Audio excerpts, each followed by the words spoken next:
Good morning बच्चों। आप लोग कक्षा 8 की हिंदी व्याकरण निकालो। देखिए पाठ 6 है आपका संधि। बच्चों बुक खोल ली। देखिए संधि के भेद पढ़ा रहे थे, स्वर संधि, व्यंजन संधि और विसर्ग। तो देखिए स्वर संधि और विसर्ग संधि पढ़ा दिया था। आज पढ़ेंगे विसर्ग संधि। देखिए विसर्ग से स्वर अथवा व्यंजन के मिलने पर उनके रूप में जो परिवर्तन होता है उसे विसर्ग संधि कहते हैं। देखिए किसे कहते हैं? विसर्ग से स्वर अथवा व्यंजन के मिलने, स्वर अथवा व्यंजन के मिलने पर उनके रूप में जो परिवर्तन होता है उसे क्या कहते हैं? विसर्ग संधि। अब देखिए विसर्ग संधि की विशेष अवस्था।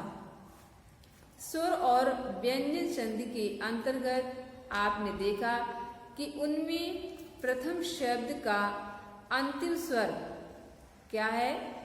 स्वर और व्यंजन संधि के अंतर्गत आपने क्या देखा कि उनमें प्रथम शब्द का अंतिम स्वर, जो प्रथम शब्द है उसका अंतिम स्वर अथवा व्यंजन तथा दूसरे शब्द का आरंभ का यानी शुरू का स्वर अथवा व्यंजन मिलकर ही संधि कार्य करते हैं।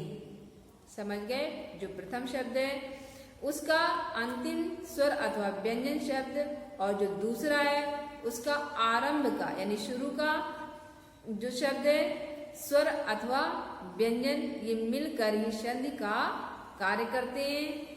किंतु विसर्ग संधि में ऐसा नहीं। देखिए विसर्ग संधि में ऐसा नहीं है। कैसा है? बल्कि उसमें विसर्ग से पहले का स्वर, जो विसर्ग है उसके पहले का स्वर तथा विसर्ग के अंत का स्वर, विसर्ग के पहले का स्वर और अंत का स्वर अथवा व्यंजन मिलकर संधि इस प्रकार संपन्न होती है। देखिए किस प्रकार? जैसे स्वर प्लस विसर्ग, स्वर प्लस विसर्ग प्लस स्वर अथवा व्यंजन। देखिए स्वर, इसके बाद प्लस, फिर क्या है? विसर्ग है। विसर्ग के बाद में फिर क्या है? प्लस स्वर हो चाहे व्यंजन। ठीक है? तो देखिए बराबर संधित पद क्या बनता है? संधित पद। यहां पर ये बात ध्यान रखने योग्य है कि विसर्ग से पहले सदैव कोई ना कोई स्वर अवश्य होता है। क्या होता है कि विसर्ग से पहले सदैव यानी हमेशा कोई ना कोई स्वर अवश्य होता है। अब देखिए विसर्ग संधि के भेद। विसर्ग संधि के भी निम्नलिखित भेद हैं। देखिए का नंबर है? विसर्ग को सा। किस प्रकार से?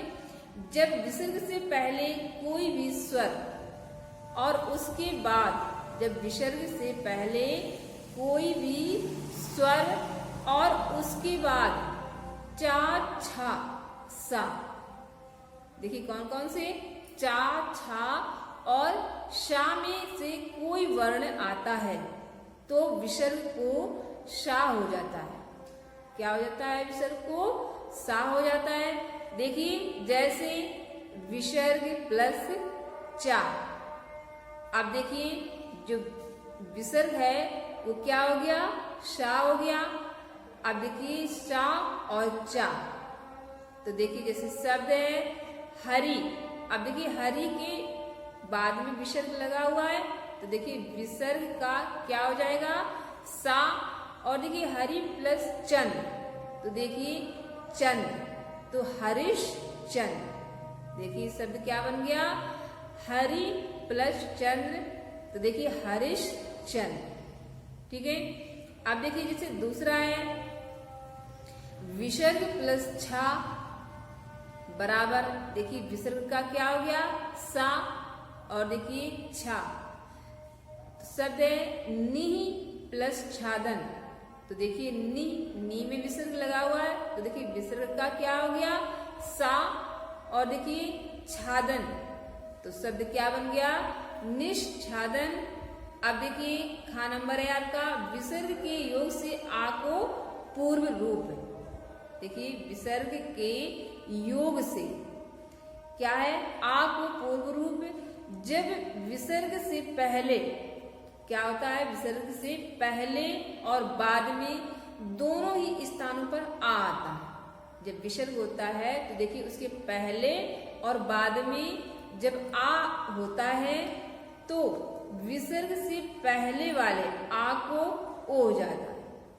समझ गए बच्चों, क्या होता है कि जो विसर्ग के पहले और बाद में जब आ होता है तो जो पहले वाला होता है आ, वो क्या हो जाता है, ओ हो जाता है, तथा बाद वाला आ विसर्ग से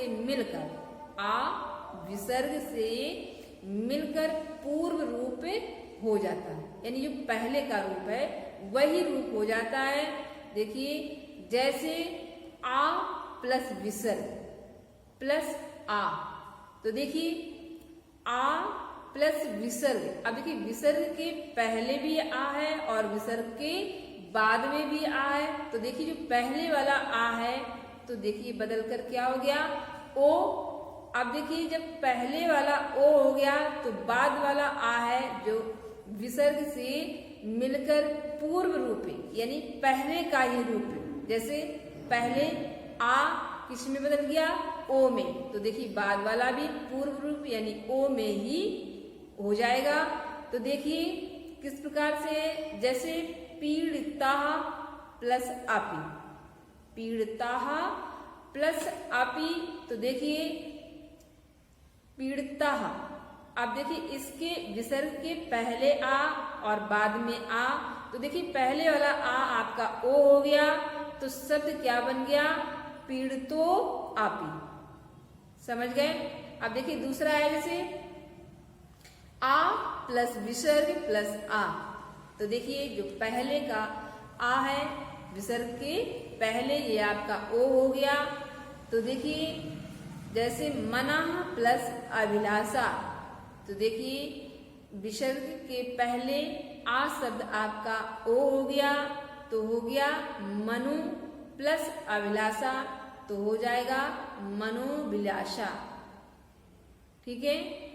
अब देखिए गा नंबर है, विसर्ग को विसर्ग ही रहना।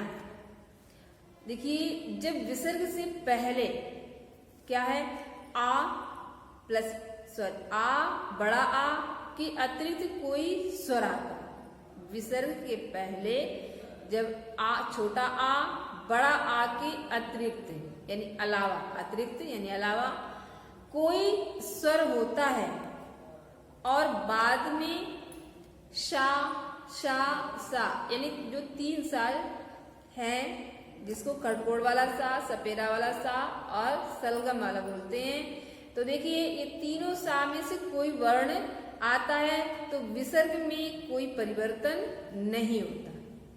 क्या होता है, विसर्ग में कोई परिवर्तन नहीं होता बल्कि वह विसर्ग ही बना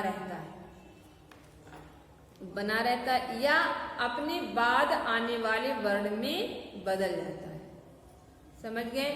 जैसे देखिए दू, अब देखिए इसमें विसर्ग है प्लस साहस, ठीक है, तो देखिए अब दू प्लस साहस, देखिए इसमें विसर्ग आ और बड़ा के अतिरिक्त कोई स्वर आता है जब बाद में, तो देखिए सा हो जाता है। देखिए इसमें दू प्लस साहस यानी बराबर दुस्साहस, विसर्ग में कोई परिवर्तन नहीं होता है तो हो गया दुस्साहस, या फिर सा ही बना रहता है बाद में, तो देखिए दुस्साहस।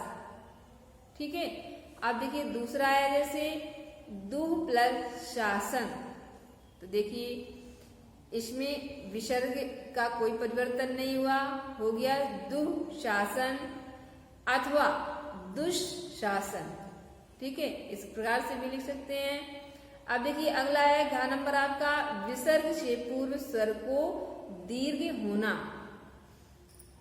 किस प्रकार है, जब विसर्ग से पहले बड़ा आ के अतिरिक्त कोई भी स्वर और विसर्ग के बाद में रा हो तो विसर्ग का लोप होकर उससे पहले के ह्रस्व स्वर को दीर्घ हो जाता है। देखिए किस प्रकार से, जैसे ऊ प्लस विसर्ग प्लस रा बराबर ऊर, ठीक है। जैसे चतु प्लस रंग, ठीक है, बराबर शब्द आपका क्या बन गया, चतुर रंग। और देखिए ई प्लस विसर्ग प्लस रा बराबर ईर, यानी नी प्लस रस बराबर नीरस। अब देखिए अगला नंबर है विसर्ग का लोप। जब विसर्ग से पहले आ तथा बाद में ए होता है, क्या होता है, विसर्ग से पहले आ और बाद में जब ए होता है तो विसर्ग का लोप हो जाता है। देखिए जैसे विसर्ग प्लस ए बराबर ए, तो देखिए भावः प्लस एव। अब देखिए इसमें विसर्ग का क्या हो गया, भावः प्लस ए, तो देखिए इसके बाद में ए आ गया, विसर्ग के बाद में क्या आया, ए, तो देखिए विसर्ग का लोप हो जाएगा, शब्द आपका बन जाएगा भाव एव, ठीक है। देखिए जैसे विसर्ग प्लस ए बराबर ए, तो देखिए अतः प्लस एव, ठीक है, विसर्ग के बाद में ए है इसलिए विसर्ग का लोप हो जाएगा।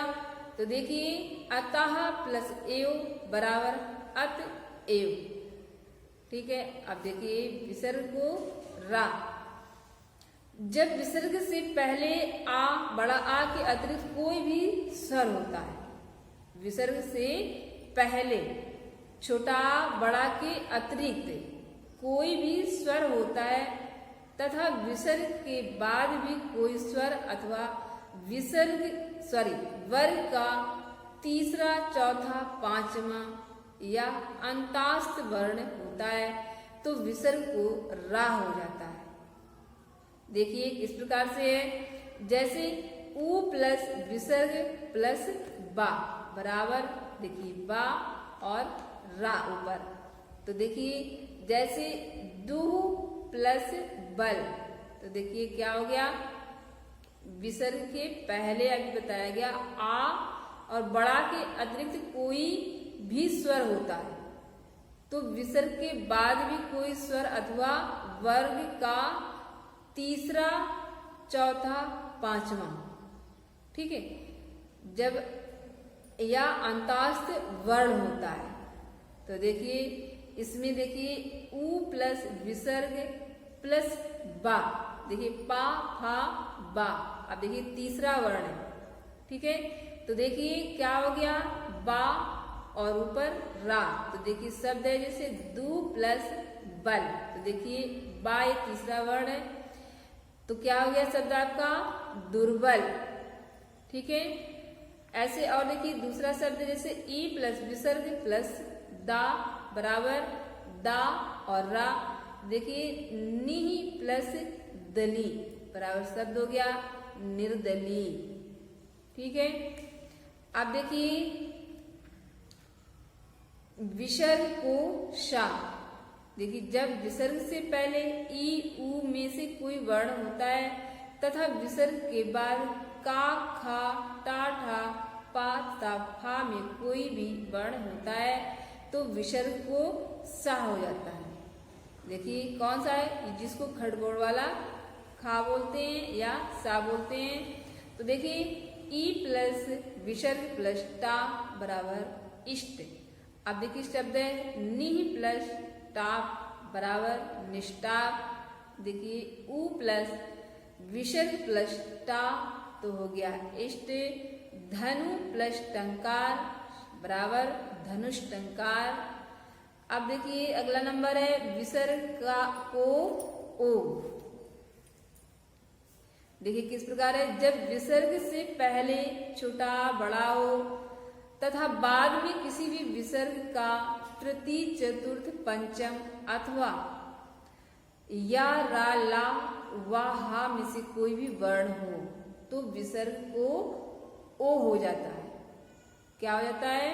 ओ हो जाता है। देखिए जैसे आ प्लस विसर्ग प्लस हा, तो देखिए विसर्ग का क्या हो गया? ओ। तो देखिए ओ हो, क्या हो गया? आ प्लस विसर्ग प्लस हा बराबर ओ। तो जैसे मनः प्लस हर, तो देखिए विसर्ग है, विसर्ग का क्या हो गया? ओ। जब विसर्ग के बाद में या रा ला वा हा में कोई वर्ण हो तो देखिए विसर्ग का क्या हो गया? ओ हो गया। तो देखिए शब्द बन गया मनोहर। और देखिए जैसे आ प्लस विसर्ग प्लस जा बराबर ओज, जैसे शराह प्लस जा बराबर सरोज। अब देखिए अगला नंबर है विसर्ग को शा। जब विसर्ग से पहले आ ई उ तथा विसर्ग के पश्चात यानी बाद में ता था वर्ण अथवा कार या पति शब्द आता है तो देखिए विसर्ग को सा हो जाता है। क्या हो जाता है? सा हो जाता है। जैसे आ प्लस विसर्ग प्लस था बराबर इस्थ। अब देखिए अंतः प्लस था बराबर अंतस्थ। ठीक है। अब देखिए आगे आपका हिंदी की संधियां किस प्रकार है। यद्यपि हिंदी भाषा में संधि की प्रवृत्ति नहीं होती, क्या होता है? हिंदी भाषा में संधि की प्रवृत्ति नहीं होती है, तथापि भाषा के प्रवाह के कारण कुछ संधियां दृष्टिगोचर होती है।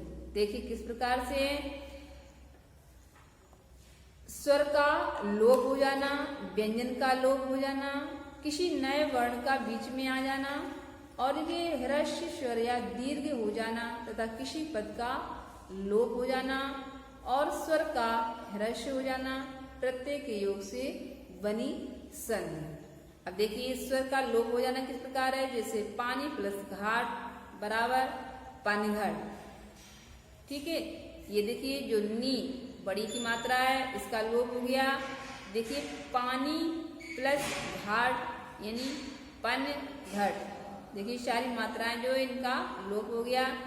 और देखिए व्यंजन का लोप हो जाना, इस प्लस ही बराबर इसी। ठीक है। देखिए किसी नए वर्ण का बीच में आ जाना, जैसे खा प्लस आ बराबर खाया। और देखिए ह्रस्व स्वर का दीर्घ हो जाना तथा किसी पद का लोप हो जाना, जैसे मूसल प्लस धार बराबर मूसला धार। अब देखिए स्वर का ह्रस्व हो जाना, जैसे हाथ प्लस कड़ी बराबर हथकड़ी। प्रत्येक के योग से बनी संधि देखिए किस प्रकार है। जैसे मामी प्लस ओ बराबर मामियों। और देखिए जैसे लूट प्लस एरा बराबर लुटेरा। ठीक है बच्चों, देखिए ये आपका लेसन समाप्त हो गया। Thank you.